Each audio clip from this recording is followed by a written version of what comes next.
Let me just open the slide. So, kadali lang ha.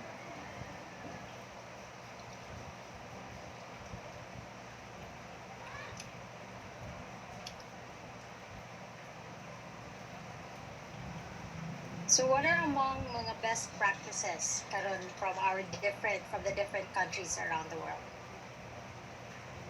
So I'd like to start with the most basic one.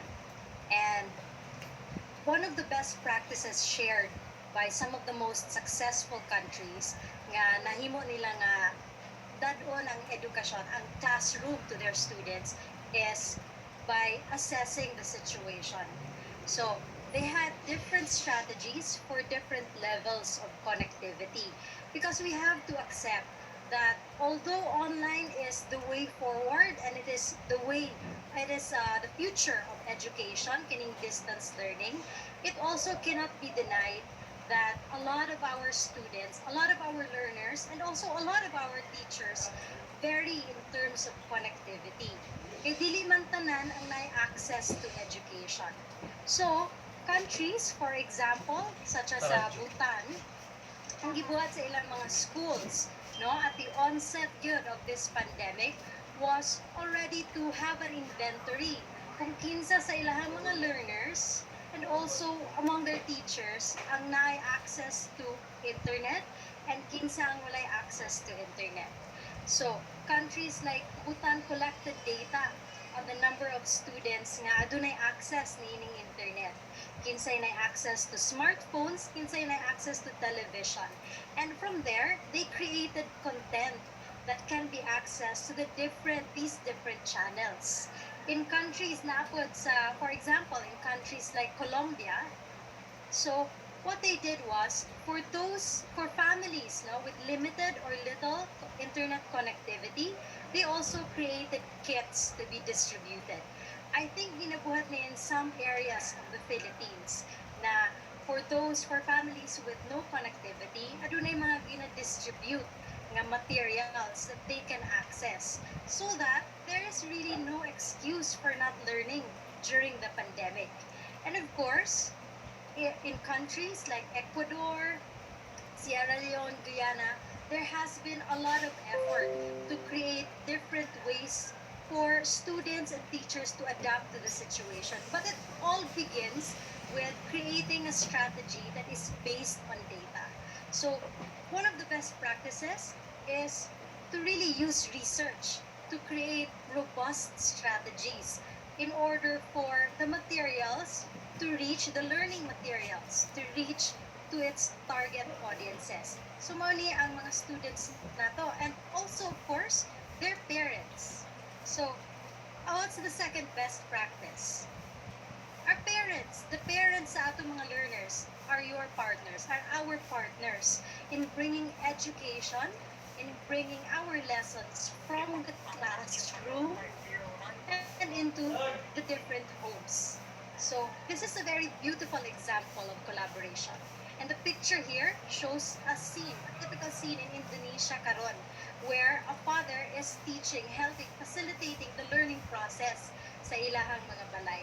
But I'd also like to mention other countries with the same strategy. Let's take for example sa Belize. So what's happening in Belize?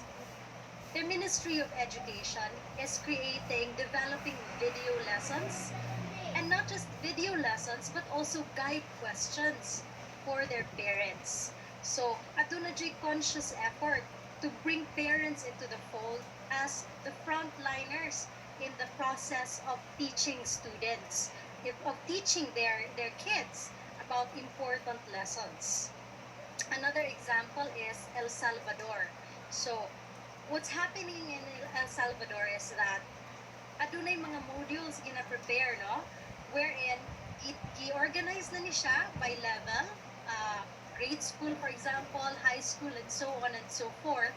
And then, teachers provide guidance to the parents, and lines are open so they can ask questions, they can brainstorm, and they can co-create content even. And in the Kyrgyz Republic, adunay gitawag nga reading family program where teachers and parents work together. Uh, they have a certain lineup of books na pwede nga i-read along sa mga parents and nasa mga guide questions. So it's really making the most also of the resources that you currently have. And in Peru, there's a WhatsApp line open for parents to directly ask teachers in their schools kung naa sila questions on the learning modules na gihatag. So, in times of pandemic, nga naatay at ginatawag nga lockdown, and all of us, most of us are at home, we really have to bring in, partner with the parents of our students in order to make sure na padayon gihapon ang learning process. And among other countries around the world, a beautiful example that I was able to see and to learn from is that they're also using a lot of local solutions to get rid of mga dependencies. And they also take this time to not only educate the students, but to also partner with the parents in teaching local culture, local heritage, to imbibe that sense of pride sa ilang mga students on local literatures. So I think no, this is really inspiring and this is really beautiful. Ang third best practice that really stood out to me is that it has something to do with being resourceful. So it's about making the most of all available resources. So for example, we have certain countries, certain areas within countries, in fact, na majority of our learners do not have access to internet. So what yung ang automatic response dayon sa mga schools and ministries of education is to try to adjust to this reality by making sure that learning materials are available in different channels or different mediums. So for example, in areas in some hinterlands na dili kaayo available na ang internet, ang TV, ang radio, textbooks are being reproduced. Ang mga hard copies are being reproduced and distributed to these families. And it includes a particular learning schedule. Dayon, let's say for example, in certain countries where base sa ilahang research, most of the learners have access to mobile phones, which is in a lot of countries, for example, in Timor-Leste, ubiquitous kaayo ang mga mobile phones. What they did is to make the lessons available through these mobile phones, through certain partnerships. Na ako po i-share ninyo later on, no? And then there are also ways to adapt to the reality. For example, kung ang pinaka-available is text-based, and sa mobile phone gihapon, certain schools and even certain teachers are adapting to it by making their lessons available in mediums like WhatsApp, WeChat, through text-based na learning. And in fact, I've tried this because although this particular experience is not applicable sa, I haven't tried it in grade school, but I've currently tried it in my in pursuing my master's. So it's a blended learning. It's text-based. Dili mi mag-video sa teacher, but na text na available. And then, to score for your class participation, you have to leave hypertext or i-highlight mo ang particular phrase sa entry that struck your attention, and then you can write down comments. It's quite resourceful in that dili kay siya demanding sa data. Because usama ni ka concern, no? For many areas around the world, it is ang availability and affordability sa data. And then, you also have other countries. For example, you have countries like Liberia, Rwanda, and South Sudan, for example, that make use of radio broadcasting to ensure that bisan og nasa balay ang mga estudyante with their parents, makadungog sila og broadcast aning ilang mga lessons. So more on that on the next na best practice, which is technology, no? Technology is our friend. So technology isn't just about online, it's not just about internet, but it's also about the different forms of communication technology and mass media technology that we can use for the purposes of education. So popular ones, kung text-based, a lot of countries are using messaging apps like WhatsApp, Viber, which is very popular sa Asia. Sa audio naman, na ay mga teachers who are developing podcasts and making it available online. And sometimes they also collaborate with radio stations to make their podcasts available at a wider scale for those who do not have access to internet.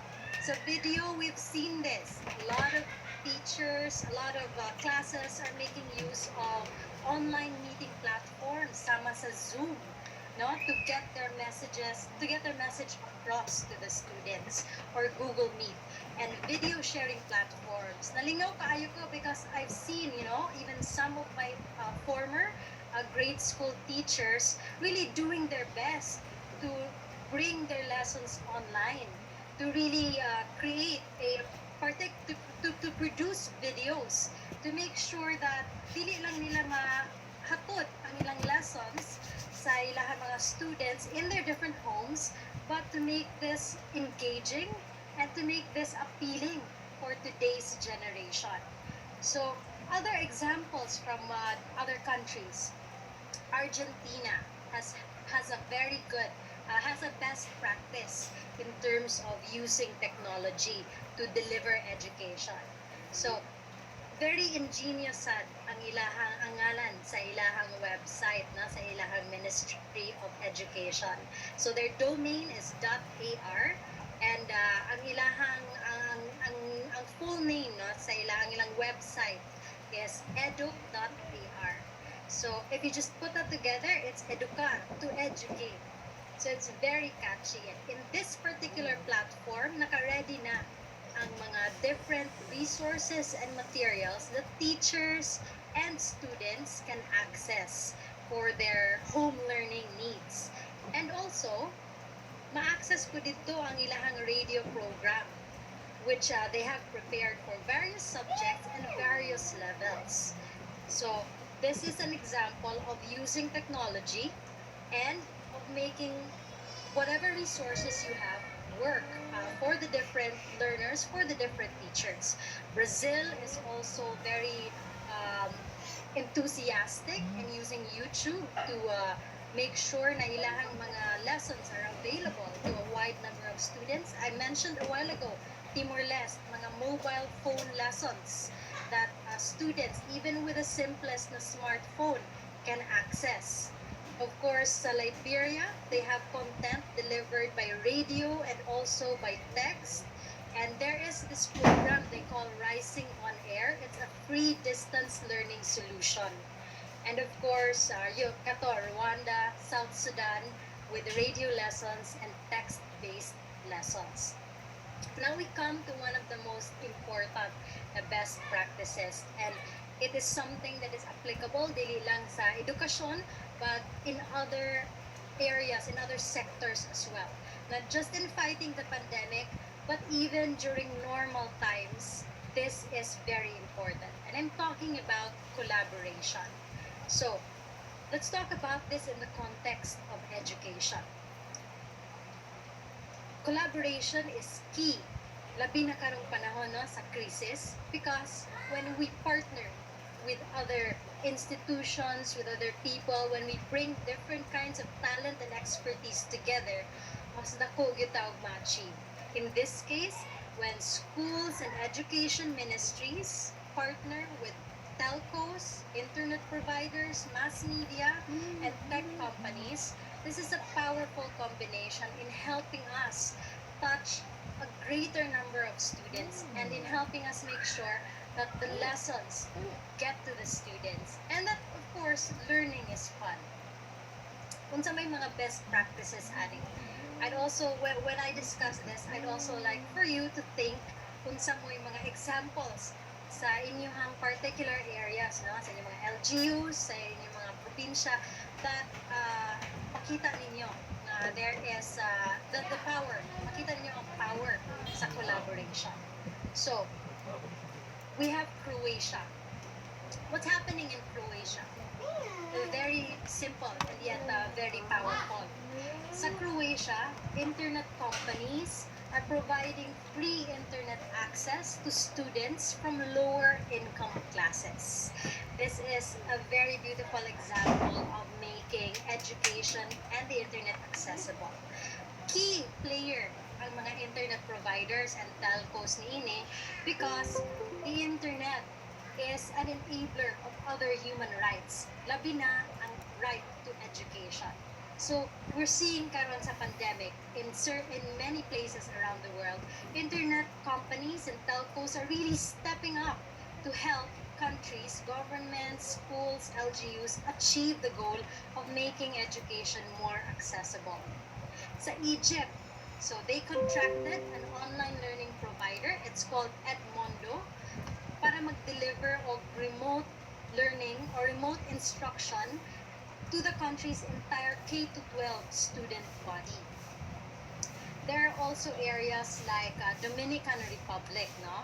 Aside from providing lessons through broadcast media, which is very popular in the country and very ubiquitous, makitaan siya bisag asa, they also set up Wi-Fi hotspots, free Wi-Fi hotspots for students and teachers to access the internet. And in other places like Jamaica, doon na tayo gitawag na zero-rated access to education websites. Kung sa meaning zero-rated access, you've probably experienced this, no? Kanang mosulod mo sa mall, for example, or you're in a particular area, and then mahimo ninyo nga i-access ning ubang mga websites for free. So karon, in certain countries like Jamaica, what they're doing is that ang mga education websites, kaning mga website nga na-accredit nga dunay mga important learning materials, is zero rate siya para mga students and teachers can access these materials for free. In other areas, they also collaborated. In other areas like Kenya, for example, and Nigeria, they collaborated with radio stations so that at certain pinaka hours of a day and mauni siya ang schedule, pwede nilang i-broadcast, mahimo nilang i-broadcast ang mga lessons based on a particular lesson plan. So, there is close collaboration diha between the education ministries and their different radio stations, such as Kenya Broadcasting Corporation. What else? Sa Paraguay, this is also a very nice partnership with Microsoft to support distance learning. So, daghan kaayo mga new ideas o mga new projects ng guwa because of partnerships being built. And really, makita nimo nga this pandemic, for better or for worse, no, it has really accelerated our pag-adapt nato og bago nga technology, and it has also challenged us. It has really challenged kaning education sector in coming up with innovative ways to make use of what available technology there is, haron dili ma-sacrifice ang learning sa atong mga students. Now, just to wrap up atong mga best practices. So what are the key takeaways that we have seen, no? I wanted to limit this into 3. So number 1, we have to be very quick to adapt to the situation. For sure, ang COVID-19 pandemic, dili na siya ang last na pandemya na atong magian. It won't be the last crisis that we will go through together. So we have to be very quick to adapt the situation. Tinood man, nothing could have prepared us for this kind of disruption. Who would have known na one day, mamata na lang ta, and then the world completely changed. The world as we know it, katong normal nga atong naandan sa una, where we do the usual things like go inside the sabot sa learning, adto ta sa classroom, mulingkod ta sa atong desk, paminaw ta sa atong teachers.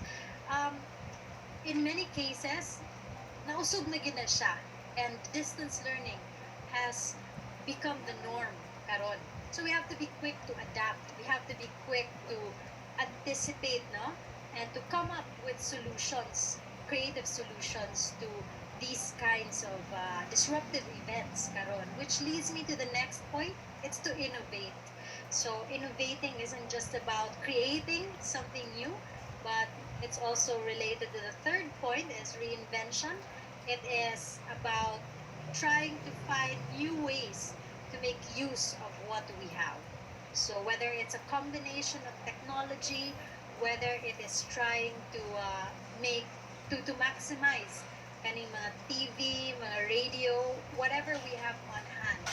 Because ang learning sa atong students, it really can't wait. Education can't wait. That's why we have to be very quick and creative sa ato ang mga solutions. So, thank you so much for this opportunity. I hope no that this quick tour around the world has inspired us and has given us some ideas kung unsa ang pwede natang buhaton. But more importantly, I hope that it has been able to show na ang Philippines is not the only country affected by COVID-19 and that even in countries where resources are incredibly scarce and limited and grabe kaayo ang mga pagsulay in terms of delivering education, makaya ra gyud for as long as we have the desire to really make education accessible and for as long as we are open enough in terms of thinking of new solutions in doing and in accomplishing the same goal that we have had, and that is to bring education to our students, to make it accessible, labi na atong mga walay access to internet and other modern kinds of technology, and our desire no, to make education more inclusive. So, maulang na, daghang salamat o maayong buntag sa tanan. Alright, so thank you kaayo, Stacy, for that very meaningful tour around the world, no? As you can see, guys, sa mga naglantaw sa ato ang episode karon, that was such a very meaningful, talk from Stacy Danica Alcantara, telling us the different best practices across continents around the world. If kaya nila, so kaya po natin diri sa Pilipinas o most important diri sa Negros Oriental. And very important to remember the three takeaways, and that is to adapt, to reinvent, and to innovate. And that is what FlexiEd really is all about. So thank you, good kayo, Stacy, for that very meaningful and insightful talk. Of course, before we end, do you have any parting words to all of our viewers and to all our audience watching right now? Well, I guess isa lang yun, Hans. First of all, thank you so much for taking the time to watch and to support FlexiEd. So it's innovations like these that help us bring education forward. And yeah, usa pa, kaya ang kasagaran natong mga viewers karon are teachers. So teachers from different divisions sa Negros Oriental. I'd also wish to encourage all the teachers no na daghan gyud kayo tang mabuhat for as long as we are open to different possibilities in terms sa pag-edukar sa ato ang mga estudyante. So I hope that you will all keep that enthusiasm because pag enthusiastic ang teacher, pag makita sa student na enthusiastic ang teacher to impart these lessons, then naku kayo na siya ang effect sa na maganahan ang student to learn. Alright, thank you so much. So, Ate Stacy actually is in London karong adlaw, no? While we are doing this talk, and we're very happy to have her with us karon sa episode nato sa FlexiEd. And that's true what you said, na kaning FlexiEd is not just for students, not just for teachers, but it's for everybody who is also trying to adapt, to innovate, and to reinvent, especially during the times of the pandemic. So that's all for today. Thank you guys sa tanan na naglantaw karon sa atong episode of FlexiEd. Once again, my name is Hans Villarmosa, and of course, keep posted and keep tuned for our next episode sa mga sunod episode, and we'll be having more meaningful and insightful episodes in the future. Once again, I'm Hans, this is FlexiEd, and in times of the pandemic, keep learning, stay safe.